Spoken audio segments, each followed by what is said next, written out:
आप सभी का बहुत बहुत स्वागत है। तो आज जो हम टॉपिक पढ़ने वाले हैं वो सबसे इंटरेस्टिंग टॉपिक है सर्जरी का, और वो है ट्रॉमा। तो ट्रॉमा के बारे में अभी आपने अगर पढ़ा हो तो उसके अंदर काफ़ी ज़्यादा पेजेस है जिसको पढ़ पढ़ के आप पूरे के पूरे बोर हो गए होंगे। कई बार जब आप पढ़ लेते हो तो आपको रिकॉल नहीं हो पाता, जब रिकॉल हो जाता है तो आपको लगता है कि सिलेबस का कवरेज पूरा नहीं हो पाया है मुझे, और जब हो भी जाता है तो रिविजन जो है वो पूरा नहीं हो पाता। और जितना आप उसको पढ़ोगे, ठीक है, वो कहीं ना कहीं धीरे धीरे बोरिंग होने लगता है और ऐसा लगता है कि आप मगअप कर रहे हैं हर चीज़ों को। तो चलिए उसी का सॉल्यूशन जो है वो इस वीडियो के अंदर मैं लेकर आया हूँ। हेलो एवरीवन, मैं खुद एक सर्जरी रेसिडेंट हूँ।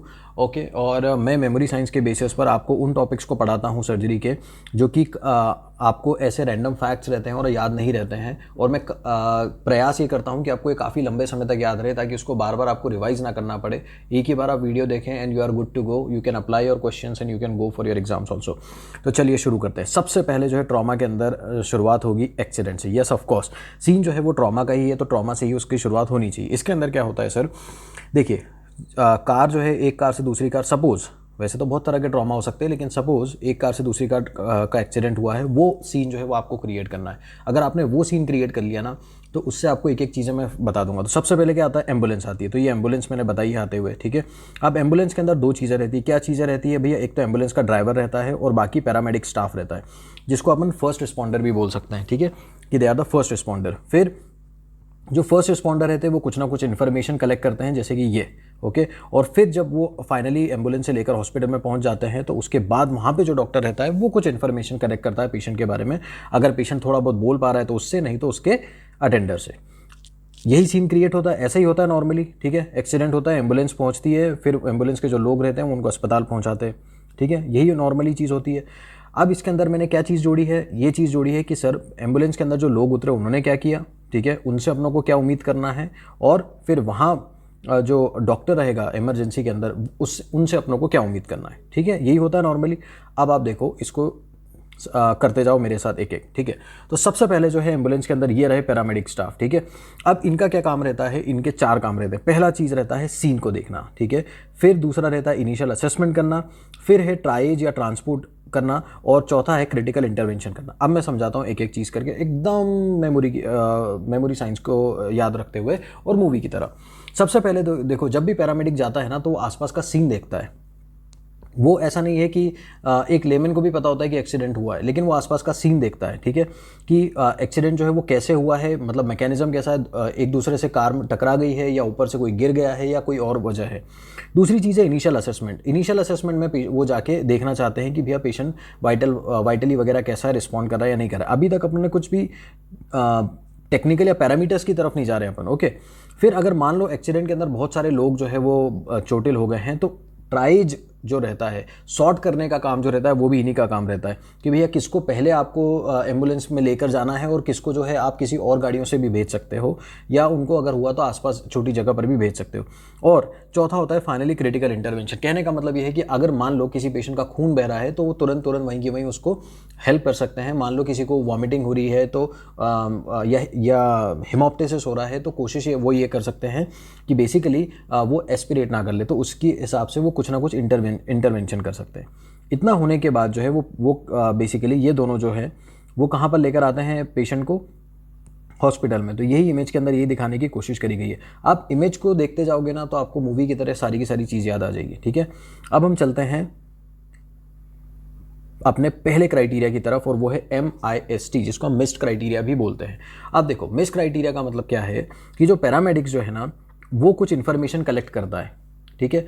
उससे हम उम्मीद करते हैं कि जब हम पेशेंट को रिसीव करेंगे, सपोज आप रेसिडेंट हो इमरजेंसी मेडिसिन में, आप पेशेंट को रिसीव करोगे, तो आप उनसे क्या उम्मीद करोगे, ठीक है। तो उनसे कुछ इन्फॉर्मेशन की उम्मीद करी जाती है, और वो इन्फॉर्मेशन को याद रखने के लिए उन्होंने MIST बताया। अब देखो, मैंने MIST को सिर्फ ऐसे ही नहीं बताया है, उसको समझने के लिए मैंने इनको एक टैबलेट दे दिया है। अब आप देखिए, इनका टैबलेट जो है वो राइट हैंड साइड पर है, ठीक है, राइट हैंड साइड पर है टैबलेट है, और उसने बेसिकली वो CCTV रिकॉर्डिंग दिखा रहा है।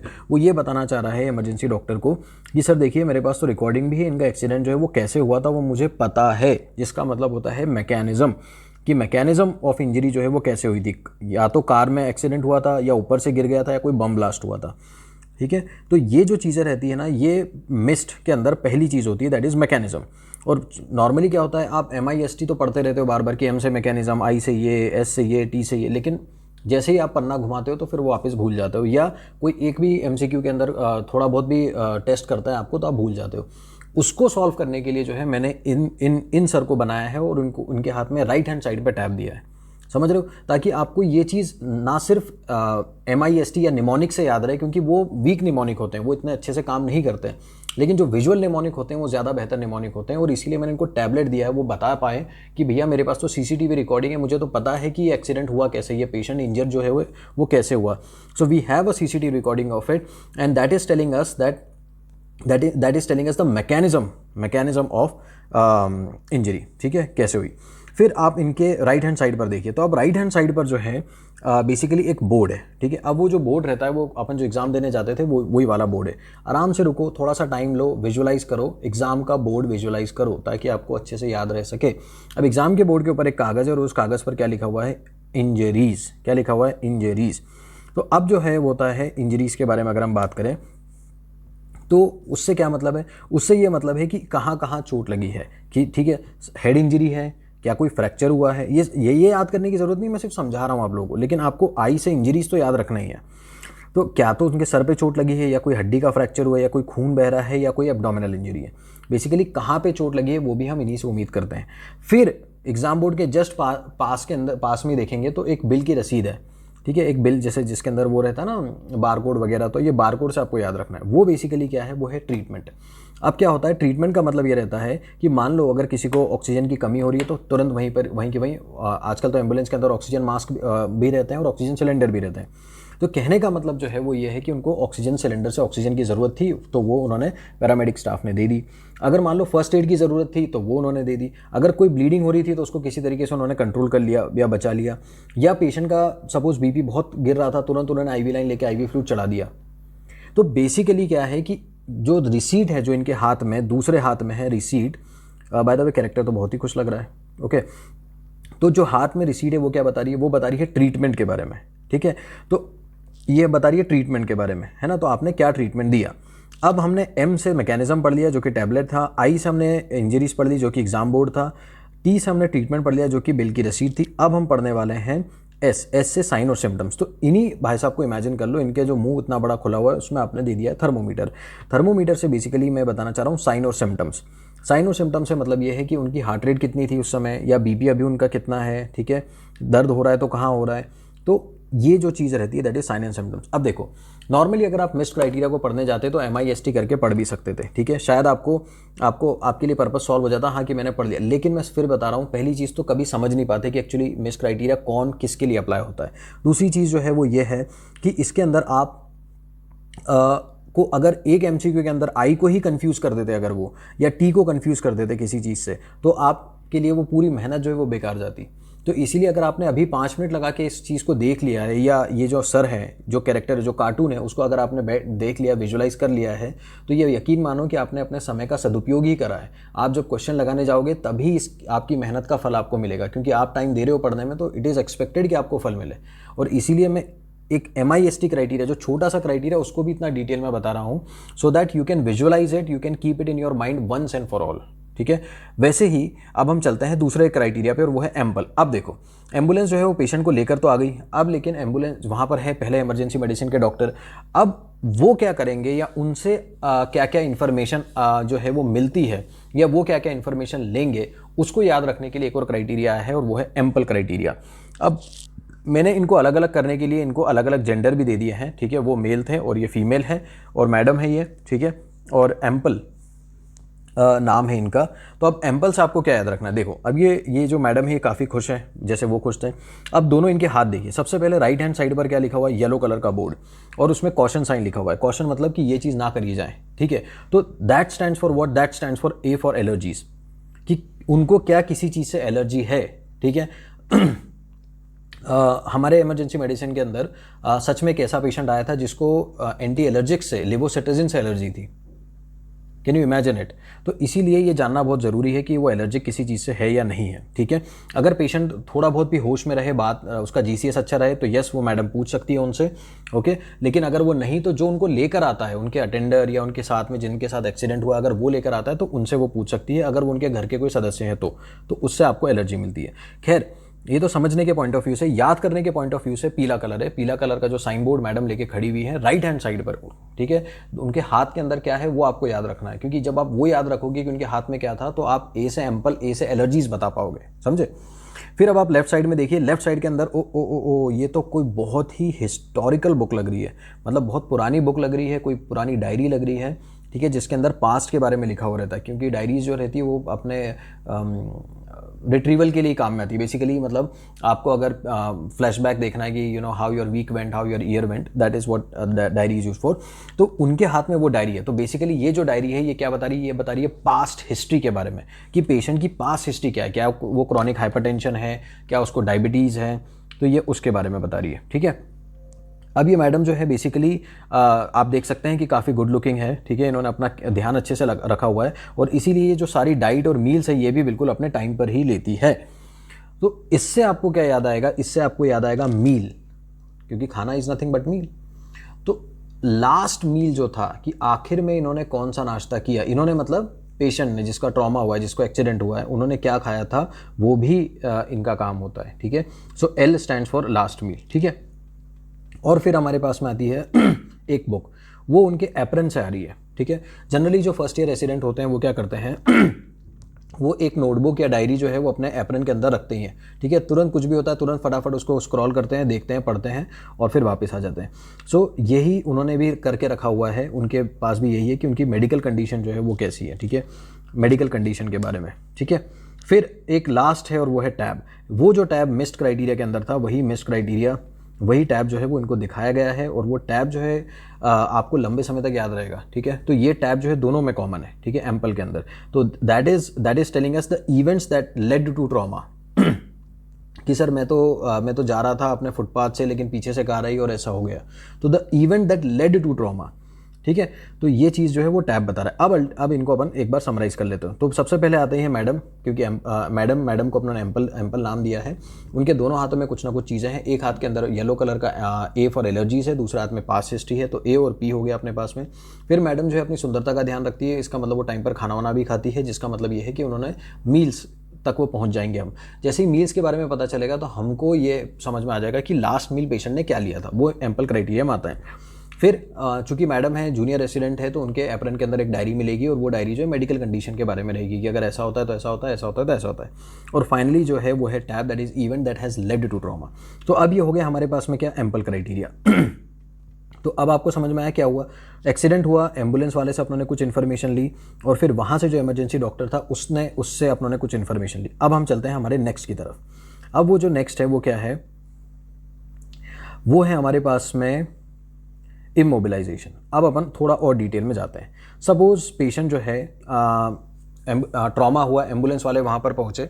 अब वो पेशेंट को किस तरीके से एम्बुलेंस में बिठाएंगे और एम्बुलेंस से किस तरीके से उनको अस्पताल में उतारेंगे, उसको बताने के लिए ये चीज़ बताई गई है, ठीक है, जिसको आप बोलते हैं मोबिलाइजेशन, ठीक है। अब इसमें सबसे इंपॉर्टेंट जो है वो ये फिगर है। इन फिगर को देखिए, ये सपोज इस पेशेंट का एक्सीडेंट हुआ है, ठीक है। अब इस फिगर को देखिए कि इन्होंने क्या कर रखा है, एक स्ट्रेट बोर्ड है इनके पास में प्लास्टिक का, उसके बाद उन्होंने क्या बेल्ट लगा रखे हैं, एक दो तीन चार, ठीक है, हार्ड बोर्ड लगा रखा है। अब देखो इसको आप ऐसे समझो कि ताले लगा दिए अपनों ने, ठीक है। ये क्यों करा जाता है मैं बताता हूँ। हम क्या सस्पेक्ट कर रहे होते हैं कि शायद सर्वाइकल स्पाइन इंजरी हो सकती है, ठीक है, और सर्वाइकल स्पाइन इंजरी इसके अंदर बहुत इंपॉर्टेंट होती है, वो मैं बताऊंगा आगे जब मैं फिलाडेल्फिया कॉलर के बारे में अपन पढ़ेंगे। तो अभी क्या हुआ है, अपनों ने इमोबिलाइज पेशेंट को मोबिलाइज कैसे करा है, एक हार्ड बोर्ड पर बिठाया है, ठीक है, और उसके बाद में उसको 3 जगह पट्टे बांधे, एक है हेड पे, एक है थोरैक्स पे और एक है पेल्विस पे, ठीक है। कहाँ पर, हेड पे, थोरैक्स पे और पेल्विस पे, और उसके बाद उसको वहाँ से एक जगह से दूसरी जगह उठा के लाए। ये हो गया हमारे पास में। बाय द वे ये क्वेश्चन पूछा जाता है कि बेल्ट कहाँ लगाया जाता है, ओके, तो इसलिए इसको लाइटली मत लेना। फिर आते हैं हम सर्वाइकल या फिलाडेल्फिया कॉलर पे। अब देखो, अब जनरली जब भी रोड ट्रैफिक एक्सीडेंट होता है ना, तो हम ये एक्सपेक्ट करके चलते हैं कि सर्वाइकल इंजरी हुई होगी, तो इसीलिए जब हम पेशेंट को मोबिलाइज करते हैं ना, तो उसको फिलाडेल्फिया कॉलर जो है पहना देते हैं। वो इसीलिए पहना देते हैं ताकि सर्वाइकल स्पाइन जो है वो उसको सपोर्ट मिल सके, ठीक है। अब मैं आपको बताता हूँ ये इंपॉर्टेंट क्यों है। देखो जनरली क्या होता है कि अगर मान लो स्पाइन वर्टिब्रल कॉलम या सर्वाइकल स्पाइन के अंदर इंजरी है, तो वो क्या करती है, वो कोई ना कोई नर्व को काट सकती है। आप इमेजिन कर पा रहे हो, वो नर्व को काट सकती है। अगर उसने नर्व को काट दिया तो पेशेंट जो है वो पैरालिसिस हो सकता है उसको, वो परमानेंट पैरालिसिस की तरफ जा सकता है। और इसीलिए जो स्पाइन है उसको स्टेबल करना इतना इंपॉर्टेंट होता है। मतलब जस्ट इमेजिन कि एक पेशेंट ट्रॉमा का है, ओके, हो सकता है उसको कोई और इंजरी हुई हो, लेकिन अगर सर्वाइकल स्पाइन का उन्होंने ध्यान नहीं रखा तो वो स्पाइन के अंदर अगर इंजरी होगी तो वो नर्व्स को काट देगी और पेशेंट जो है वो पैरालिसिस की तरफ चला जाएगा। इसीलिए ये चीज़ इतनी इंपॉर्टेंट है सर्वाइकल स्पाइन को स्टेबलाइज करना। अब जनरली जब ट्रैफिक में एक्सीडेंट होता है तो टू व्हीलर होते हैं, टू व्हीलर में हेलमेट किसी ने पहन रखा होता है, तो अब अपनों को हेलमेट निकालना है। तो अब हेलमेट निकालने का जो क्राइटेरिया है वो एक्चुअली ये है कि कोई भी एक बंदा हेलमेट नहीं निकालता है, उसके लिए आपको 2 बंदे लगेंगे। उसमें एक बंदा जो है नेक को स्टेबलाइज करता है, ठीक है, और दूसरा बंदा जो है वो हेलमेट को निकालता है। ये एक इंपॉर्टेंट क्वेश्चन बनता है, ठीक है, इसीलिए मैं बताया। फिर ट्रांसपोर्ट की पोजीशन के बारे में अब हम पढ़ लेते हैं, ठीक है। तो सबसे पहले मैंने एक चीज़ तो आपको बताई दी कि भैया हार्डबोर्ड पर रखेंगे, पेशेंट को सुपाइन पोजीशन में रखेंगे, हेड, थोरैक्स और पेल्विस पर 3 बेल्ट लगा देंगे, उसको फिक्स कर देंगे और उसको ट्रांसपोर्ट करेंगे, ठीक है। अब सवाल ये उठता है कि अगर पेशेंट को प्रोन पोजीशन में है वो कब आप ट्रांसफ़र कर सकते हो। देखो, अगर पेशेंट ने वॉमिट करी है या पेशेंट को हिमोप्टिसिस हुआ है तो आप क्या दिमाग में आता है, दिमाग में ये आता है कि सर अगर वॉमिट करी है और पेशेंट ऑलरेडी डल ड्राउजी या बेहोश वाली अवस्था में है तो हो सकता है वो वॉमिट वापस अंदर ले ले, मतलब वो ट्रैकिया की तरफ चले जाए, मतलब एस्पिरेट कर ले वो। तो इसीलिए जब आपने अगर रोड ट्रैफिक एक्सीडेंट के अंदर या पैरामेडिक्स ने देखा, एम्बुलेंस में जो चलते हैं उन्होंने देखा कि पेशेंट को उल्टी भी हो रही है या मुंह से कुछ निकल भी रहा है उसके, तो आप उसको अब प्रोन पोजीशन में रखते हो।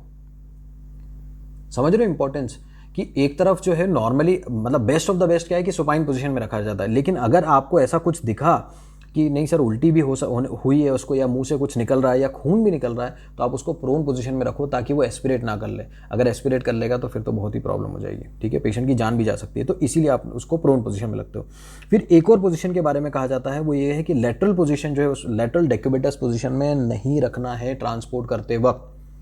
मतलब ट्रॉमा हुआ है जिस जगह पर, वहाँ से अपन एम्बुलेंस के अंदर लेके जा रहे हैं, ठीक है, तो ये वो चीज़ बता रहा हूँ मैं, बाय द वे, अगर कोई लॉस हो गया है तो बीच में उसके लिए बता रहा हूँ मैं कि ये क्या चल रही है, ठीक है। तो उसमें अपनों ने क्या कर रखा है कि उसके अंदर लेटरल डेक्यूबिटस पोजीशन को मना कर रखा है कि आप उसमें नहीं लेटाएंगे। क्यों नहीं लेटाएंगे? क्योंकि आप इमेजिन करो जब आप करवट लेके सोते हो तो आपकी गर्दन जो है उसमें दर्द होने लगता है, उसमें प्रॉब्लम आती है, तो इसीलिए सर्वाइकल स्पाइन को बचाने के लिए।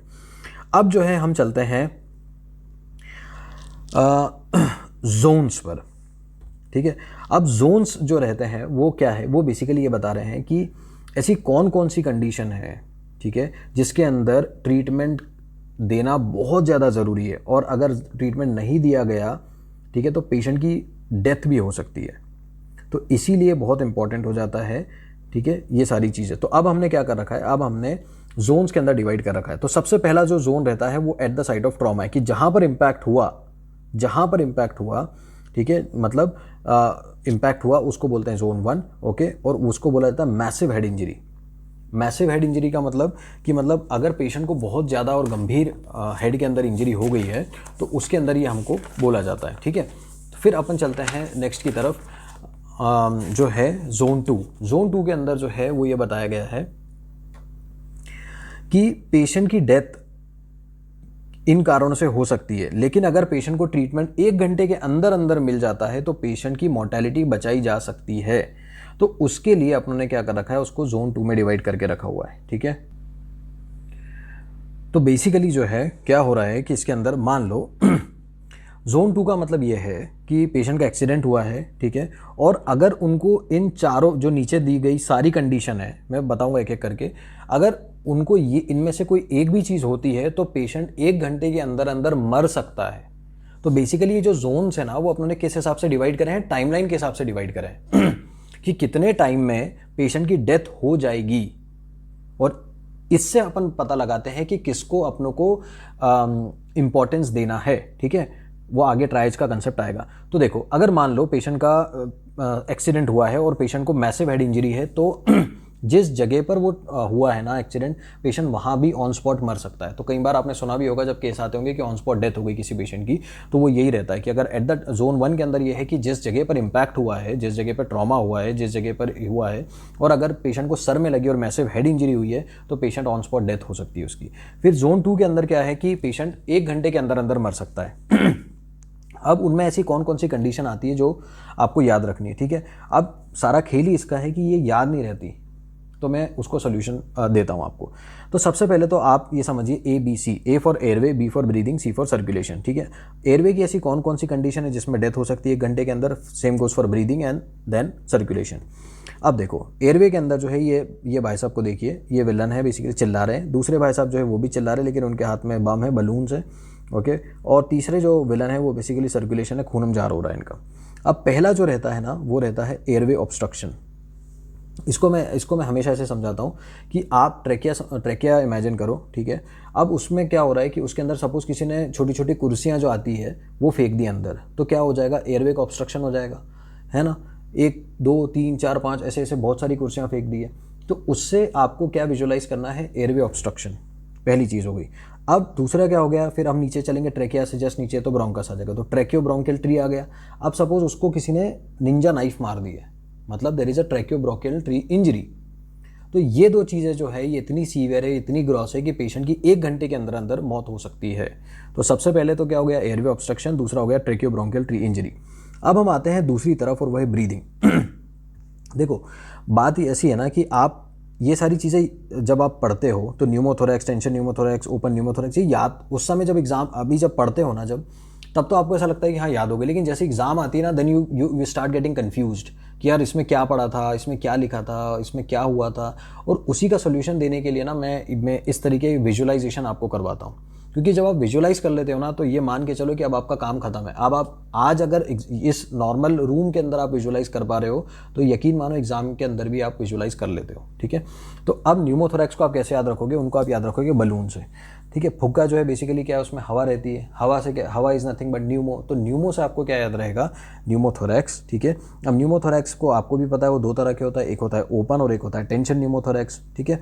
तो बस बलून से आपको याद रखना, अगर आपने बलून हवा विजुअलाइज कर ली है बलून के अंदर तो उससे आपने न्यूमोथोरैक्स विजुअलाइज कर लिया, न्यूमोथोरैक्स आपने विजुअलाइज कर लिया तो ब्रीदिंग के बारे में, ब्रीदिंग का कॉज जिसकी वजह से 1 घंटे के अंदर डेथ हो जाएगी वो विजुअलाइज कर लिया आपने। अब हम चलते हैं सर्कुलेशन के बारे में। अब सर्कुलेशन में क्या हो रहा है, पूरा फोकस आप हार्ट पे करो, ठीक है। तो सपोज आपका जो स्विच बोर्ड होता है, ठीक है, जिसके अंदर ऑन एंड ऑफ होता है, आप पंखा चालू करना चाहते हो तो आप उसका ऑन बटन दबाते हो, पंखा चालू हो जाता है, बंद करना चाहते हो तो वो बंद हो जाता है स्विच जब आप ऑफ कर देते हो। तो वैसे कि वैसा ही होता है सर्कुलेटरी अरेस्ट। सर्कुलेटरी अरेस्ट और कुछ नहीं होता है कि हार्ट जो है वो अपना काम करना बंद कर देता है। तो उसको मैंने कैसे विजुलाइज करा है, एक स्विच बोर्ड से। अगर आपने स्विच बोर्ड विजुलाइज कर लिया है और हार्ट विजुलाइज कर लिया है कि हार्ट का स्विच बोर्ड है, कि आपने ऑन किया हार्ट चलने लग गया, आपने ऑफ किया हार्ट बंद हो गया, तो उससे आपको हमेशा याद रहेगा सर्कुलेटरी अरेस्ट, ठीक है। फिर उसके बाद में आप ऐसे विजुलाइज करोगे हीमोथोरैक्स। हीमोथोरैक्स इज नथिंग कि भैया खून इतना भरा गया है थोरैसिक कैविटी में कि हार्ट को वो, पहले तो एक सेकेंड, खून इतना भरा गया है कैविटी के अंदर, लंग कैविटी में या अपना चेस्ट कैविटी में, तो उसमें उसकी वजह से क्या होगा, हीमोथोरैक्स बन जाएगा और वो जो है वो हार्ट को दबा सकता है दोनों साइड से, चारों साइड से, तो उसको हम क्या बोलते हैं, कार्डियक टेम्पोनार्ड। तो ये चीज़ को आपने विजुलाइज कर लिया। अब आप देखोगे तो आपको ये सारे कॉजेज जो है वो लर्न हो गए। सबसे पहले तो चेयर अपने आप में बहुत यूनिक है। जब आप एक के बाद एक कुर्सियाँ फेंकते हो ट्रैकिया के अंदर तो आपको हमेशा याद रहता है कि यार ये मैं नहीं भूल सकता mnemonic, and that is airway obstruction. दूसरा रहता है ट्रैकियोब्रोंकियल ट्री इंजरी, क्योंकि उसी से नीचे से रखना है आपको, और आपको इतना भी याद रहता है कि एयरवे के अंदर 2 चीज़ें पड़ी थी मैंने, ठीक है। फिर ब्रीदिंग के लिए, ब्रीदिंग इज नथिंग बट सांस, ऑक्सीजन लेते हो, कार्बन डाइऑक्साइड छोड़ते हो, तो आप इसी को एयर से समझ लो, बलून से एसोसिएट कर लो, या आप फुग्गा फुला रहे हो तो फुग्गे से आप क्या याद रखोगे, pneumothorax, tension pneumothorax, open pneumothorax. और फिर हमारे पास में थर्ड आता है सर्कुलेशन, जो स्विच बोर्ड के बारे में है कि स्विच आपने ऑन किया, काम हार्ट आपका चल गया, स्विच आपने ऑफ किया, हार्ट आपका बंद हो गया, that is acute circulatory arrest. फिर आता है हमारे पास में हीमोथोरैक्स, और वही हीमोथोरैक्स जो है वो हार्ट को चारों तरफ से दबाएगा, एंड दैट इज कार्डियक टेम्पोनार्ड। तो ये सारे कॉजेज हो गए, ठीक है, जिससे पेशेंट को डेथ हो जाएगी 1 घंटे के अंदर अंदर। तो ये अपनों ने डिवाइड करा है जोन 2 में। अब ऐसे कॉजेज जिसमें पेशेंट की डेथ जो है वो काफ़ी लंबे समय बाद हो सकती है, मतलब कुछ दिनों में भी हो सकती है या कुछ हफ्तों में भी हो सकती है, और वो आप जानते हो, पहला है इन्फेक्शन और दूसरा है डिलेड हेड इंजरी। हाँ यस, डिलेड हेड इंजरी। अभी देखो अपनों ने यहाँ पर क्या पढ़ा था, अपनों ने यहाँ जोन 1 में at the time of impact पढ़ा था मैसिव हेड इंजरी। अगर हेड इंजरी बहुत खतरनाक और ग्रॉस हुई है, ठीक है, तो वहीं की वहीं डेथ हो जाती है। लेकिन अगर वही डिलेड हेड इंजरी जो है वो बाद में हुई है, ठीक है, तो उसको अपन क्या बोलते हैं कि दैट बिकम्स द मतलब जिसके अंदर मौत पेशेंट की होगी वो काफ़ी लंबे समय बाद होगी। इट कुड बी डेज और इट कुड बी वीक। अब जैसा कि मैंने आप लोगों को बताया था कि आपको एक चीज़ तो समझ में आ गई कि पेशेंट की डेथ, ऐसी कौन कौन सी इंजरी जिसके अंदर पेशेंट की डेथ कब कब हो सकती है, ऐसी कौन सी इंजरी जिसमें तुरंत हो सकती है जिसको हम बोलते हैं ऑन स्पॉट डेथ, ऐसी कौन सी इंजरी जिसके अंदर 1 घंटे के अंदर मौत हो सकती है, और ऐसी कौन सी इंजरी जिसमें दिन या हफ्ते लग सकते हैं। ठीक है, तो वो इम्पॉर्टेंट इसलिए है क्योंकि उस हिसाब से आप डिवाइड भी कर सकते हो कि किस पेशेंट को क्या इंपॉर्टेंस देना है, किस पेशेंट को कितना इंपॉर्टेंस देना है। अगर मान लो मास कैजुअलिटी आती है, ठीक है, तो आपको सॉर्ट आउट करना पड़ेगा, आपको सॉर्ट आउट करना है कि किसको आपको पहले केयर देना है और किसको आपको बाद में केयर देना है। तो देखो, सबसे पहली चीज़ आती है हमारे पास में, वो आती है वैसे सभी के ट्रॉमा सेंटर्स में रहता ही है, ठीक है, जोन्स, ठीक है, एक होता है रेड जोन, एक होता है येलो जोन, एक होता है ग्रीन जोन और एक होता है ब्लैक जोन। तो रेड जोन के बारे में जब हम बात करते हैं तो इसका मतलब ये रहता है कि ऐसे पेशेंट जिनको आपको हाई प्रायोरिटी देना है, मतलब जो अगर आपने इंटरवीन कर लिया तो उसकी जान बच सकती है, अगर आपने इंटरवीन नहीं करा तो वो सबसे पहले मर सकते हैं। तो जो लोग मर सकते हैं, जिनकी संभावना है, उनको आप सबसे हाईएस्ट प्रायोरिटी देते हो और उनको आप ट्रीट करते हो, तो उनको आपने रखा रेड में। ठीक है, हमने ये जितने भी कॉजेस पढ़े हैं ना, एयरवे ऑब्स्ट्रक्शन, ट्रैकियोब्रोंकियल ट्री इंजरी, फिर बलून, फिर अपना स्विच बोर्ड, ये सारे के सारे जो है वो आते हैं हमारे पास में रेड, मतलब हाई प्रायोरिटी में। फिर दूसरा आता है हमारे पास में येलो जोन। देखो, क्वेश्चन पता है आपसे क्या पूछा जाता है? क्वेश्चन एक्चुअली में आपको केस दे देगा कि एक पेशेंट है, वो उसको ये इंजरी हुई है और वो खुद जो है वो आया है आपके पास में, आप बताओ उसको ट्राइज के हिसाब से कौन से जोन में रखोगे। तो इसीलिए ये वाला जो टॉपिक है उतना इंपॉर्टेंट हो जाता है। ठीक है, फिर आता है हमारे पास में येलो जोन। अब येलो जोन के अंदर क्या रहता है कि मान लो पेशेंट को हेड इंजरी है लेकिन बहुत माइनर है, ठीक है, पेशेंट मतलब फुल है, कॉन्शियस वगैरह है, फ्रैक्चर हो गया उसका, ठीक है, तो ये सारे इंटरवेंशन जो है ये वेट कर सकते हैं। अगर मान लो फ्रैक्चर हुआ है तो ओपन रिडक्शन, इंटरनल फिक्सेशन आप तुरंत तो नहीं करोगे, ठीक है, आपको पेशेंट को बोल सकते हो हाँ ठीक है यू कैन वेट, थोड़ा सा आप इंतजार कर सकते हो। तो आप उनको क्या रखोगे? येलो जोन में रखोगे। आप पेशेंट को स्टेबलाइज करोगे, उसके लिए ओटी वगैरह प्रिपेयर करोगे, आराम से सारी चीज़ें भी होगी तो हो जाएगा, but it is a medium priority. अब सपोज एक पेशेंट जो है उसको इंजरी हुई और वो खुद चल कर आया है आपके पास में, जब वो खुद चल कर आया है आपके पास में, ठीक है, इट कुड बी, तो उसको हम लोग ग्रीन जोन में रखते हैं, मतलब लो प्रायोरिटी। कहने का मतलब ये है कि उसको एब्रेजन, कंट्यूजन वगैरह छोटी मोटी चीज़ें हैं तो उसको आप आराम से भी ट्रीट कर सकते हो, धीरे धीरे भी ट्रीट हो सकता है, उनको घर भी इवन भेज सकते हो या फर्स्ट एड दे सकते हो। तो इस तरीके से आपने क्या करा है, ट्राइज से चीज़ों को डिवाइड कर लिया है। हाँ, और एक लास्ट पेशेंट जो है वो ये देखिए, मॉर्चुरी के अंदर बिल्कुल स्ट्रेचर पे कपड़ा बिछा दिया उनके मुंह पर और वो है डेथ। अगर पेशेंट की डेथ हो जाती है तो वो ब्लैक जोन में कहलाता है। ठीक है, तो ये क्वेश्चन आता है बार बार, तो इसीलिए मैं समझा रहा हूँ, इसको आराम से देख लो, विजुलाइज कर लो, याद रख लो, ताकि आपसे ये क्वेश्चन बन सके। अब एक और चीज़ के बारे में बताना चाहूँगा। देखो, ऐसा कहा जाता है कि there is a golden hour. अब वो गोल्डन आवर क्या होता है? जो पहला घंटा होता है ना, वो गोल्डन आवर कहलाता है। ठीक है, इसीलिए सोने की घड़ी मैंने बनाई है, ताकि पहले तो आप विजुलाइज करो, इमेजिन करो, फील लो, सोने का फील लो। ठीक है, तो अब आप क्या करोगे कि आप गोल्डन आवर के बारे में बता रहे हो। गोल्डन आवर से मेरा मतलब ये रहता है कि अगर पहले घंटे के अंदर अंदर पेशेंट को ट्रीटमेंट मिल जाए तो उसकी जान, मतलब मोर्टेलिटी काफ़ी हद तक बचाई जा सकती है। अगर गोल्डन आवर होता है तो फिर कुछ मिनट्स भी होते होंगे, तो yes, there are platinum minutes. Platinum minutes का मतलब ये होता है कि पहले 10 मिनट, अगर पहले 10 मिनट के अंदर ही आपने कुछ ना कुछ इंटरवीन दे दिया, या मतलब आई डोंट नो क्या, बट मैजिक अगर हो गया कि पहले 10 मिनट के अंदर ही आपने इंटरवीन कर लिया, तो ये बहुत ही अच्छी बात होती है। जनरली हॉस्पिटल के अंदर ही हो सकता है ये, या किसी का एक्सीडेंट हॉस्पिटल कैंपस के अंदर ही हुआ हो तो इसका मतलब ये है कि आपने पेशेंट की जान जो है बहुत ज़्यादा चांसेस हो जाते हैं कि बचा सके हम, दैट इज़ प्लेटिनम मिनट्स। फिर हो गया हमारे पास में गोल्डन आवर। ठीक है, और इन्फेक्शन के बारे में तो मैंने बताया, इन्फेक्शन और डिलेड हेड इंजरी, उसमें तो काफ़ी टाइम है, तो उसमें कोई दिक्कत आपको नहीं आएगी। अब अपन चलते हैं हमारे नेक्स्ट चीज़ पर, और वो है ATLS क्राइटेरिया। अब देखो, यहाँ से जो है ट्रॉमा का पूरा मज़ा शुरू होता है। ठीक है, वापस अपन उसी सीन पर चलते हैं। ठीक है, ट्रॉमा हुआ है, कार का एक्सीडेंट हुआ है, एम्बुलेंस आती है, पेशेंट को स्ट्रेचर पर उन्होंने डाल दिया है। अब यहाँ पर आते हैं हमारे पास में ये soldier, and that is nothing but ATLS। ये एक्चुअली में बता रहे हैं एडवांस ट्रॉमा लाइफ सपोर्ट। ठीक है, अब इनका क्या रोल है? अब इनके सामने सबसे पहले सड़क देखिए, और सड़क में 2 एरो देखिए। 2 एरो बता रहे हैं कि जैसे हर इंसान की लाइफ में 2 चॉइसेस आती है, वैसे इनकी लाइफ में भी आई है 2 चॉइसेस। वो 2 चॉइसेस क्या है? पहली चॉइस है प्राइमरी सर्वे, ओके, और दूसरी जो चॉइस है वो क्या है? सेकेंडरी सर्वे। ठीक है, अब सवाल आपसे ये पूछा जाता है कि प्राइमरी सर्वे में क्या क्या चीज़ें आ जाती है और सेकेंडरी सर्वे में क्या क्या चीज़ें आती है। तो इसके लिए जो है अपनों को आगे बढ़ना पड़ेगा। ठीक है, तो प्राइमरी सर्वे में आता है ABCOD। इसका मतलब आप एयरवे देखोगे, ब्रीदिंग देखोगे, ओके, सर्कुलेशन देखोगे और फिर डिसेबिलिटी देखोगे। प्लेन और सिंपल, ओके। अब इसमें देखो मज़ा कहाँ पर आता है, मज़ा इनका यहाँ पर आता है कि जो एयरवे के अंदर आप डिजीज़ देख रहे थे, एयरवे ऑब्स्ट्रक्शन, ट्रेकियोब्रोंकियल ट्री इंजरी, जो ब्रीदिंग में डिजीज़ देख रहे थे, न्यूमोथोरैक्स, जो सर्कुलेशन में देख रहे थे आप कार्डियक टेम्पोनार्ड और सर्कुलेटरी अरेस्ट, वो सारे के सारे निमोनिक हमने पहले ही पढ़ लिए थे और इसीलिए अपनों को अब यहाँ दोबारा नहीं पढ़ना है, वो आपको याद हो गए हैं बाय डिफ़ॉल्ट। तो ATLS में ABC क्राइटेरिया जो है वो हो गया। उसके अलावा ABCD अपनों ने देखा, उसके अलावा अपनों ने लाइफ थ्रेटनिंग कंडीशंस जो है वो भी देख ली। तो ये हो गया अपना प्राइमरी सर्वे, ओके। अब सेकेंडरी सर्वे के लिए वेट करो, मैं बताता हूँ। अब एक और चीज़ मैं आपको बताना चाह रहा हूँ, वो है सीक्वेंस का डिफरेंस क्या है। आप अभी मैंने आपको क्या बताया ATLS में कि भैया एयरवे होता है, ब्रीदिंग, सर्कुलेशन और डिसेबिलिटी। सिमिलरली वो डिपेंड करता है कि पेशेंट आपको कहाँ पर मिला है, ठीक है। सपोज अगर मान लो एक वॉर फील्ड चल रही है, अगर युद्ध चल रहा है, ठीक है, एक युद्ध के अंदर बहुत सारे सैनिक के अंदर इंजरी हो गई और उसकी कोई आर्टरी वगैरह फट गई और उसमें से खून आ रहा है, तो क्या अब आप एयरवे पहले मैनेज करोगे? कॉमन सेंस लगा के बताओ, नहीं करोगे।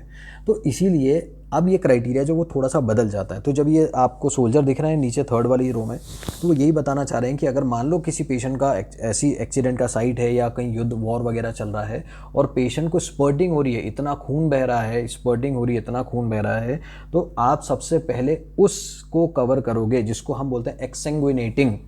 सो सी जो है ना यहाँ पर CABCD, अभी देखो अभी तक अपनों ने ABCD पढ़ा था, लेकिन अब वॉर फील्ड में CABCD पढ़ रहे हैं, जिसमें C का मतलब होता है कंट्रोल ऑफ एक्सैंग्विनेटिंग हेमरेज।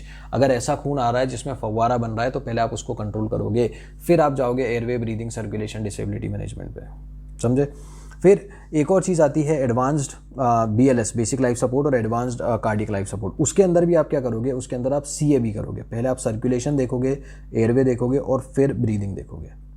और अगर पेशेंट आपके पास में हॉस्पिटल के अंदर आता है और आप खुद भी हॉस्पिटल में हो तो ABCD करोगे आप। तो समझ रहे हो, सीक्वेंस का डिफरेंस जो है वो जगह से अलग अलग हो रहा है कि किस जगह पर आपको पेशेंट मिला है, उस जगह के हिसाब से ये चीज़ हो रही है। समझ में आ रही है। तो अभी तक अपनों ने ये सोल्जर का एंकर जो है बस यही करा है, अपनों ने ABCD पढ़ा है, ओके। उसकी सीक्वेंस कहाँ कहाँ चेंज हो सकती है वो पढ़ा है, और लाइफ थ्रेटनिंग कंडीशन जो है वो आपने पहले रूल आउट कर ली है। अब हम चलेंगे सेकेंडरी सर्वे पर। सेकेंडरी सर्वे के अंदर ये शर्लॉक होम्स जो है बेसिकली पेशेंट को देख रहे हैं। उसका मतलब जो है ना सेकेंडरी सर्वे का, उसका मतलब ये है कि अब अगर आपने एयरवे, ब्रीदिंग, सर्कुलेशन और डिसेबिलिटी आपने रूल आउट कर ली है, तो अब आप देखोगे कि पेशेंट को और कहाँ कहाँ चोट लगी है। कहीं और अगर उसको चोट लगी रहेगी तो फिर अपन उसको सेकेंडरी सर्वे में काउंट करेंगे। अब एक चीज़ आती है हमारे पास में नेक्सस क्राइटेरिया। ये ब्लैक कलर की पुलिसमैन सर को देखिए और इनके 5 ताले देखिए, ओके। विजुअलाइज करो आराम से, टेक योर टाइम। अब देखो क्या होता है कि सपोज ट्रॉमा के अंदर कोई पेशेंट आता है आपके पास में, आप सस्पेक्ट करते हो कि शायद इसको सर्वाइकल इंजरी है, सस्पेक्ट कर रहे हो आप, ठीक है। तो अब आप क्या बोलोगे, क्या इन्वेस्टिगेशन प्रिस्क्राइब करोगे कि भैया CT स्कैन करा के आओ। अब सवाल ये है कि क्या हर बंदा CT स्कैन अफोर्ड कर सकता है? नहीं कर सकता है। तो इसीलिए उसका सोल्यूशन के लिए है ना ये नेक्सस क्राइटेरिया बना था। नेक्सस क्राइटेरिया ये बताता है कि किन पेशेंट को आपको सर्वाइकल स्पाइन CT स्कैन करवाना है या एक्सरे करवाना है। तो उसमें जो है इन्होंने जो क्राइटेरिया बनाया है वो नेक्सस बनाया है, जिसमें N हर एक लेटर अपनी अपनी चीज़ों के लिए रिस्पॉन्सिबल है।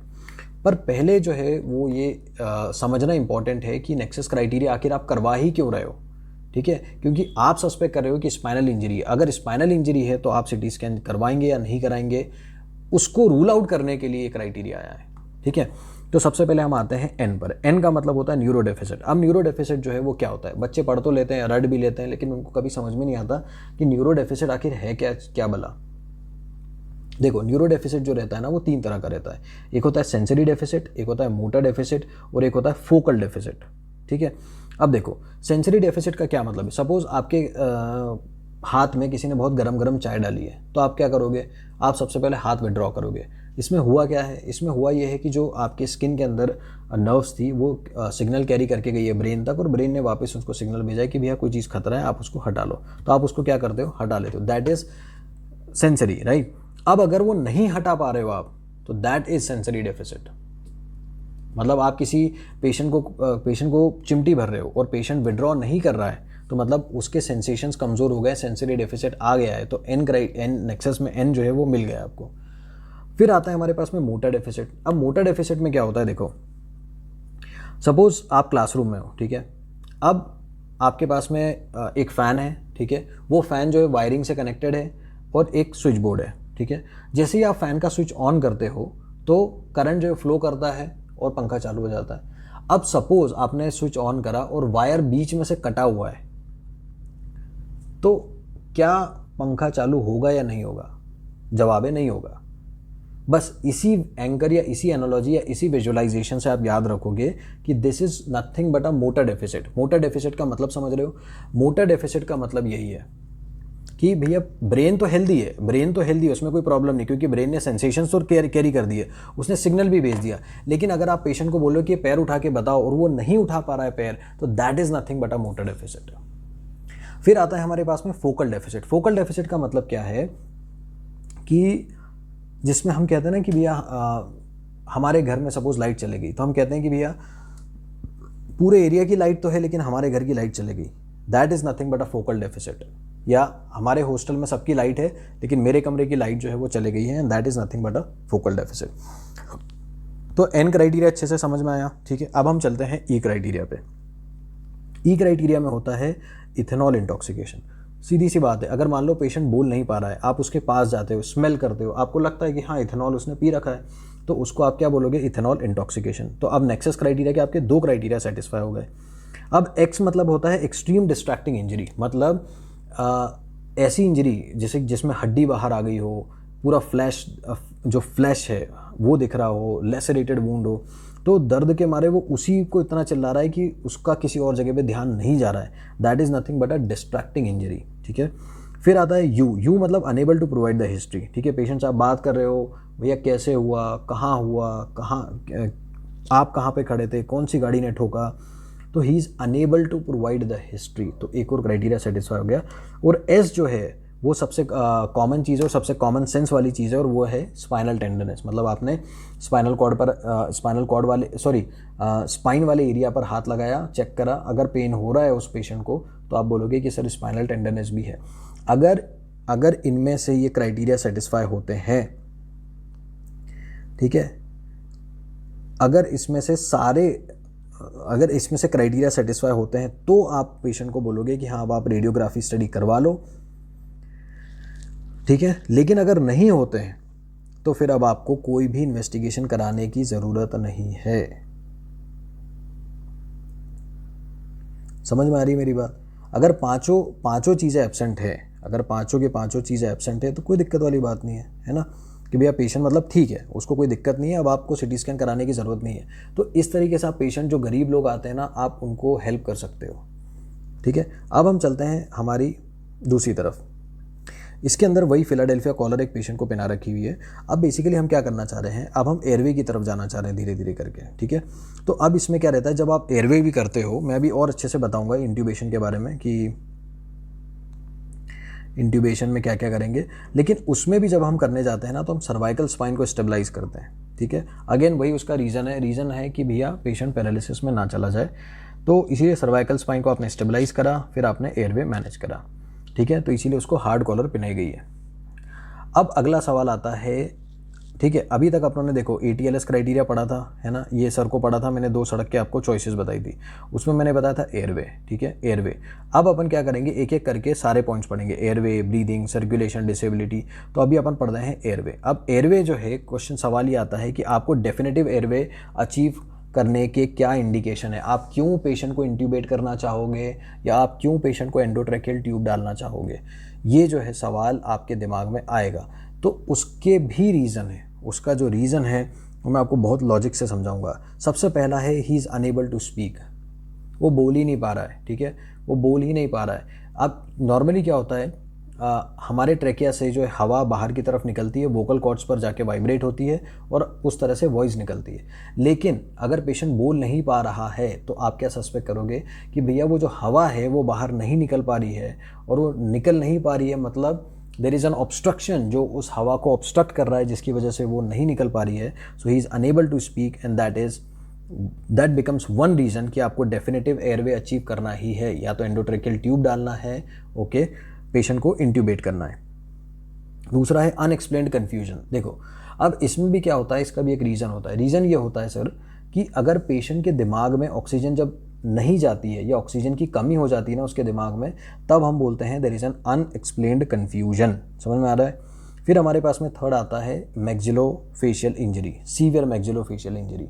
ठीक है, वो इसलिए हम बोलते हैं क्योंकि कई बार क्या होता है कि अगर मैक्सिलोफेशियल इंजरी है तो कई बार खून जो रहता है वो भी अंदर चला जाता है, ट्रेकिया में ऑब्स्ट्रक्शन कर देता है।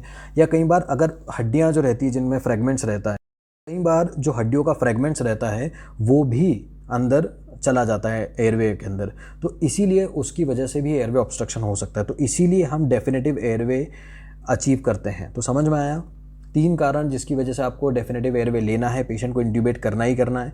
अगर वो बोल नहीं पा रहा है या वो कन्फ्यूजन स्टेट में है या मैक्सिलोफेशियल इंजरी हो चुकी है तो आप पेशेंट को एयरवे इंट्यूबेट करोगे ही करोगे।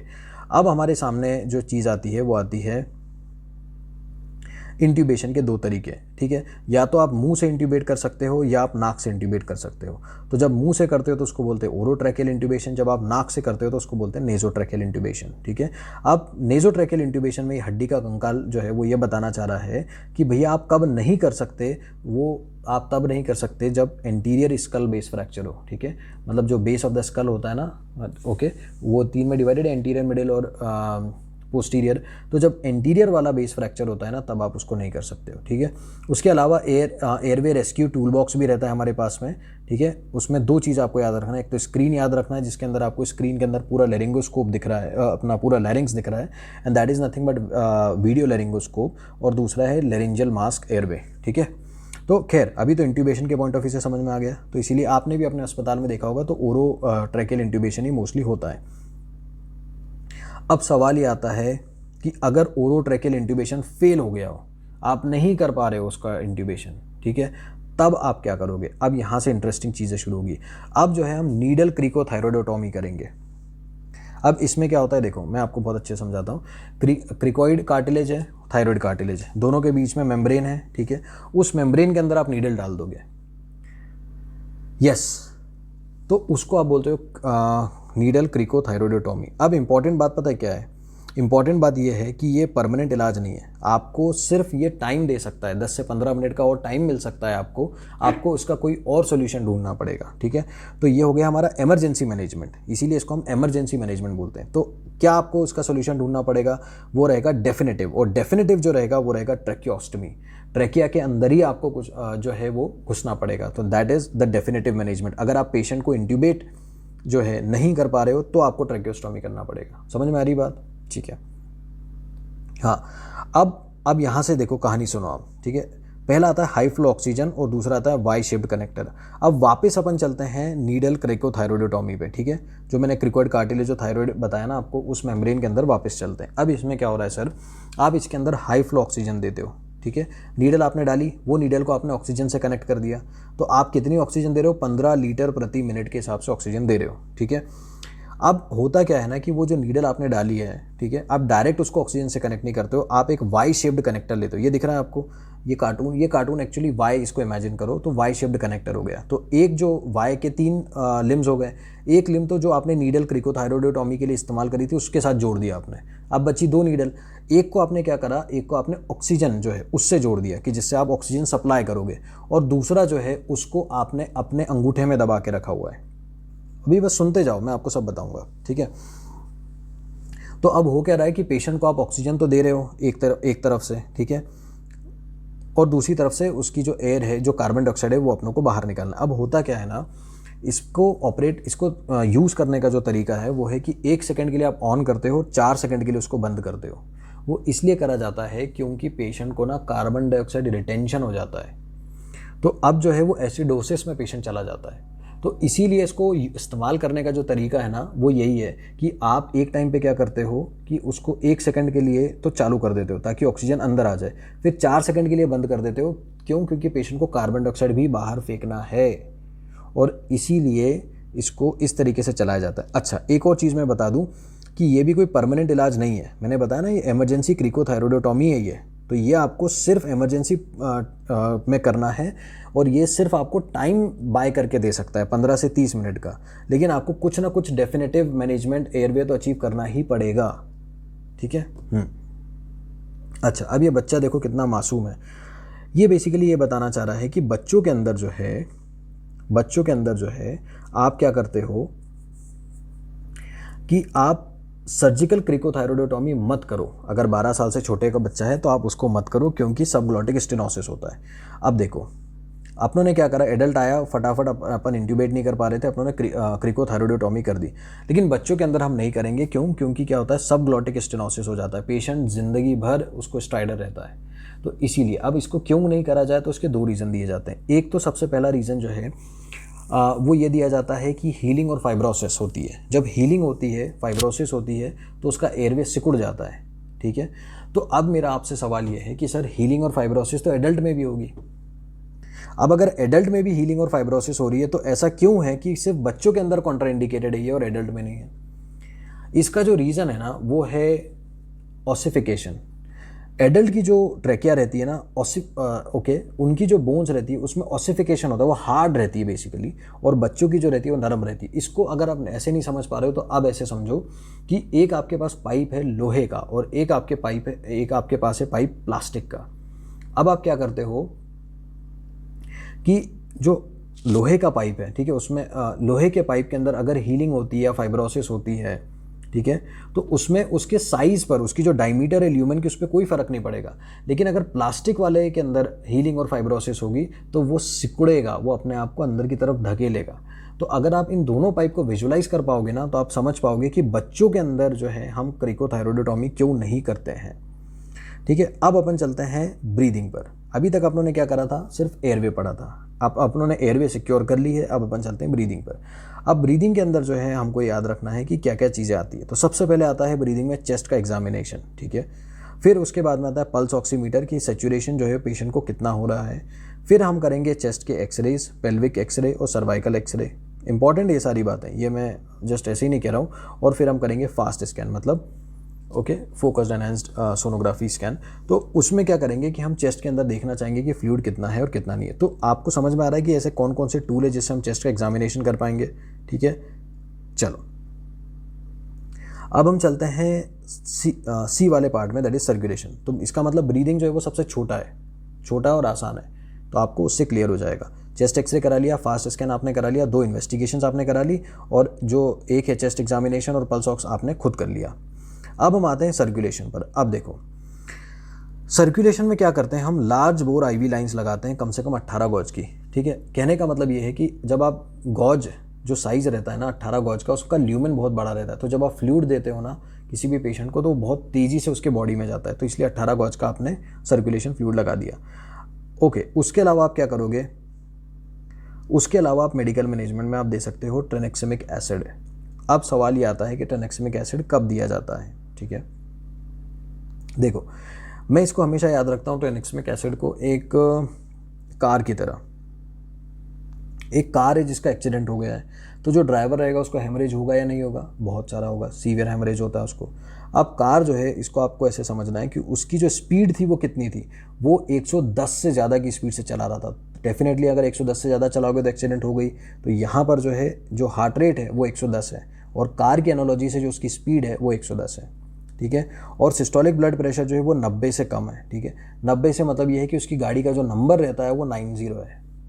तो इसका मतलब ये है कि अगर सिस्टोलिक ब्लड प्रेशर 90 से कम है, या हार्ट रेट 110 से ज़्यादा है, या सीवियर हेमरेज हो गया है, तो आप इन तीनों कंडीशन में ट्रेनेक्सेमिक एसिड देते हो। समझ में आ रही है बात? ठीक है, ओके। एक और चीज़ मैं आपको बताना चाह रहा हूँ कि ट्रेनेक्सेमिक एसिड जो है उसको आप किस हिसाब से देते हो। तो ये सुपर हीरो को देखो जो आपको पढ़ा रहा है, एक बॉटल के अंदर लिखा हुआ है 1 ग्राम, दूसरी बॉटल में लिखा हुआ है 1 ग्राम। अब ये सुपर हीरो बेसिकली ये पढ़ाना चाह रहा है कि आप 1 ग्राम जो है शुरू के 10 मिनट में दोगे, 10 मिनट के अंदर दोगे, और दूसरा जो ग्राम रहेगा, एक और 1 ग्राम रहेगा, वो आप 8 घंटे में दोगे। अब बेसिकली सवाल आपके दिमाग में ये आ रहा है कि सर ट्रेनेक्सेमिक एसिड आ कहाँ से गया। देखो क्या होता है सर, जब पेशेंट का एक्सीडेंट होता है ना, तो बॉडी जिस तरीके से आसपास के लोग भी आतुर हो जाते हैं, एटलीस्ट उसके फैमिली मेम्बर जो है घबरा जाते हैं, तो वैसे बॉडी भी घबरा जाती है। वो क्या सोचती है कि खून बहुत तेज़ी से बह रहा है, तो खून को रोकना तो पड़ेगा। तो उसके लिए वो क्या करने लगती है, वो फाइब्रोसिस करने लगती है। ठीक है, नॉर्मली यही करती है। लेकिन जब वो घबरा जाती है, उसको समझ में नहीं आता है, तो फाइब्रोसिस के साथ में वो फाइब्रोलाइसिस भी करने लग जाती है। तो जहाँ पर कोई फाइब्रोसिस हुआ होगा खून को रोकने के लिए, वो उसको भी तोड़ने लग जाता है, जिसको अपन प्लाज्मिनोजन वगैरह बोलते हैं। तो उसको स्टेबलाइज करने के लिए हम ये ड्रग देते हैं। ट्रेनेक्सिमिक एसिड उसको स्टेबलाइज करता है, जिसकी वजह से जो फाइब्रोसिस बन गए हैं, ओके, वो स्टेबल कर सके, उसको वो दोबारा टूटे नहीं। तो इसीलिए हम ट्रेनेक्सिमिक एसिड देते हैं। तो अब सवाल ये आता है सर कि अगर आपने पहले 10 मिनट में 1 ग्राम दे दिया तो आपको दोबारा देने की क्या ज़रूरत है? तो बेसिकली क्या रहता है कि वो भी ड्रग है। अब वो ड्रग है तो उसकी भी हाफ लाइफ रहेगी। अगर उसकी हाफ लाइफ है तो भैया आपको दोबारा उसको देना पड़ेगा, नहीं तो वापस जो आपने फाइब्रोसिस अचीव किया होगा बॉडी ने, वो वापस टूट जाएगा। तो अगर ये चीज़ आप देते हो ना, तो आप अपनी मोर्टेलिटी रेट वो काफ़ी हद तक कम कर सकते हो।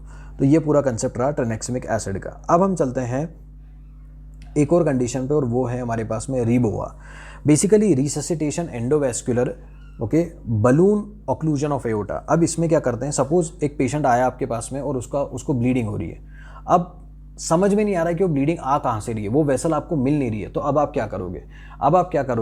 देखो, अब आप क्या करते हो सर, मैं बताता हूँ आपको। अब आप ना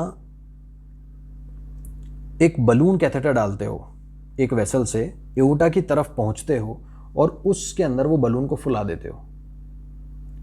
विजुअलाइज कर लिया आपने? अब आप देखो इसके साथ क्या क्या होगा। अब इसका फायदा जो रहेगा वो ये रहेगा कि जो खून नीचे की तरफ बह रहा था, अब वो नहीं बहेगा। अब वो खून नीचे की तरफ नहीं बहेगा। तो अब हमको क्या इसका एडवांटेज मिलेगा कि खून बहना अगर बंद हो गया है तो अपनों को एटलीस्ट एक एडवांटेज तो ये मिल गया, और दूसरा अगर खून बहना बंद हो गया तो विजन अपना क्लियर हो जाएगा, अपन वेसल ढूंढ सकते हैं कि जिसमें से खून आ रहा था।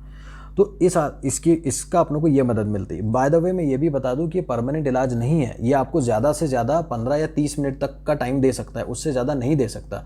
क्योंकि इमेजिन करो, अगर आपने एओर्टा का ब्लड सप्लाई जो है वो नीचे की उसको आपने बलून से रोक दिया है, तो जो नीचे ब्लड फ्लो होना चाहिए वो नहीं होगा, तो पेशेंट को क्या हो जाएगा, इस्चीमिया हो जाएगा।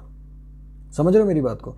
तो इसीलिए इस्चीमिया हो जाएगा। इवन जो लोअर लिम्स है वो नेक्रोसिस में भी जा सकते हैं। तो इसीलिए आपको ये प्रोसीजर जो है वो सिर्फ आपको तब समझना है कि ये आपको सिर्फ टाइम बाय करके दे सकता है, उससे ज़्यादा और कुछ नहीं करके दे सकता। ठीक है, आपको थोड़े समय बाद उस बलून को हटाना ही पड़ेगा।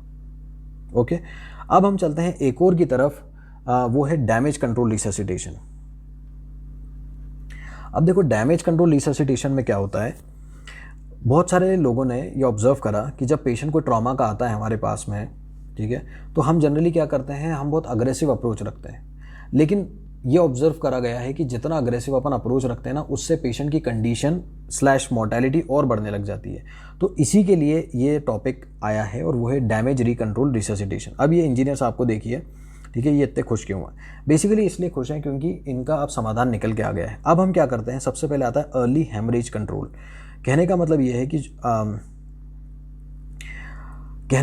है कि जब हम पेशेंट का बीपी गिरता है तो हम क्या करते हैं, पेशेंट का जैसे ही बीपी गिरता है तो हम बस फ्लूइड देने लग जाते हैं, NS देते हैं, RL देते हैं।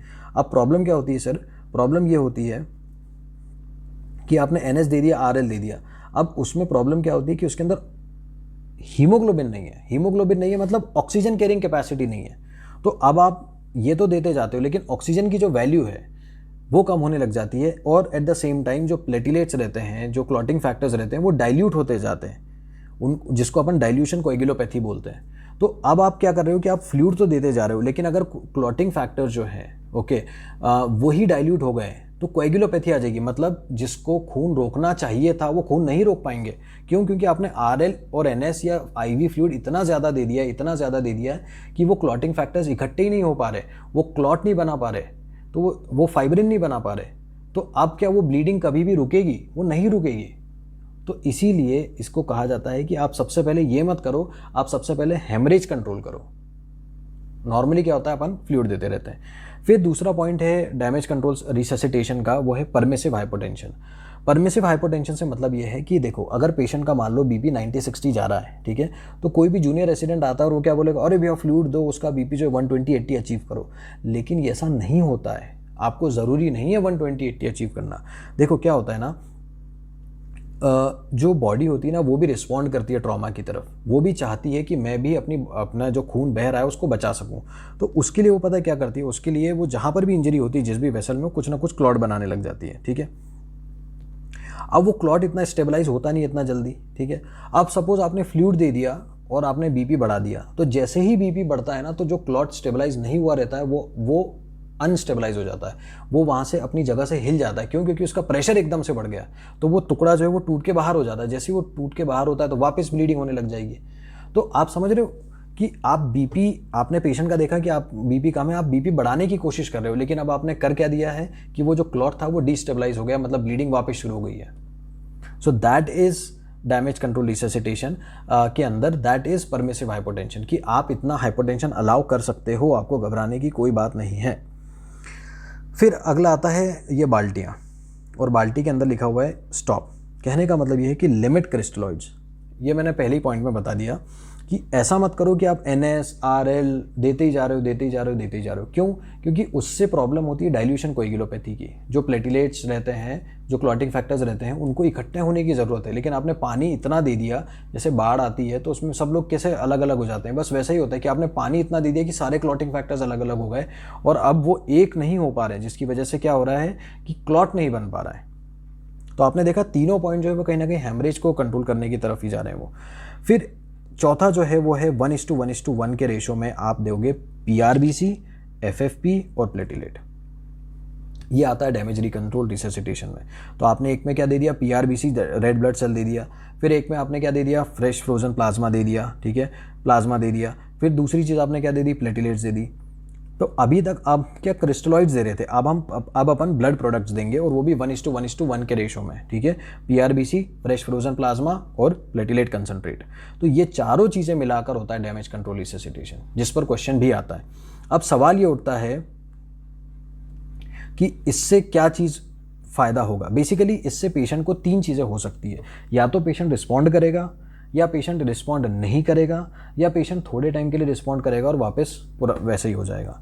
ठीक है, तो बस इसी के अंदर यही दिया जाता है।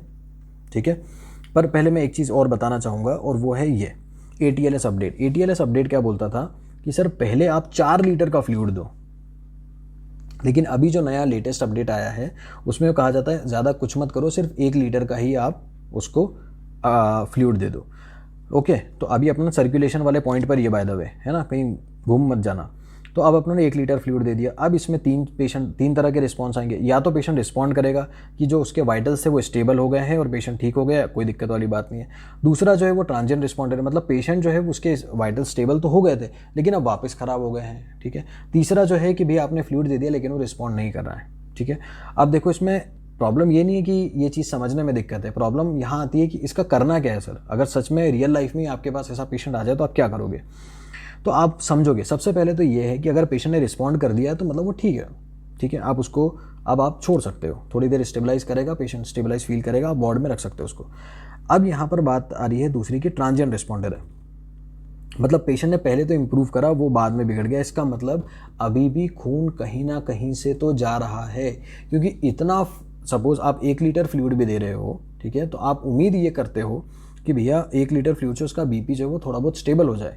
लेकिन अगर वो स्टेबल नहीं हो रहा है तो इसका मतलब ये है कि कहीं ना कहीं से खून अभी भी जा रहा है।